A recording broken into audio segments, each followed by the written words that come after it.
ድርጅታችን አኮያ ግሩፕ በስሩ ከሚያስተዳድራቸው ድርጅቶች መሃል አንደኛው አኮያ ፕሮፐርቲስ ይባላል። የጀመርነው የዛሬ 4 ዓመት አካባቢ ነው። ነገር ግን በዚች 4 ዓመት ቆይታችን በኢንዱስትሪው 3 ሳይቶችን በጣም በተሳካ ሁኔታ ለመገንባት ችለናል። አኮያ ፕሮፐርቲስ በከተማችን ፕራይም የሆኑ ቦታዎች ላይ የግንባታ ስራዎችን እያከናወነ ይገኛል። ከዚህ መሃል ለምሳሌ የመጀመሪያ ፕሮጀክታችን የሆነውን አኮያ ዋን ከደንበል ጀርባ ገንብተን ለገዢዎች ወይ ደግሞ ለደንበኞቻችን አስረክበናል። በመቀጠል ደግሞ ሁለተኛ ፕሮጀክታችን የሆነውና የሁለቱም ፕሮጀክቶቻችን መገኛ አንድ ቦታ ነው።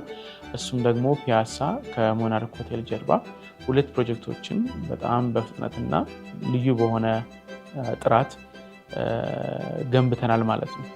ከዛ በመቀጠል ደግሞ አሁን ላይ እየገነባናቸው የሚገኙ ፕሮጀክቶች አሉ። የሶስተኛው ፕሮጀክታችን የሆነው ኦዞን ሳይታችን ሰሜን ማዘጋጃ ይገኛል።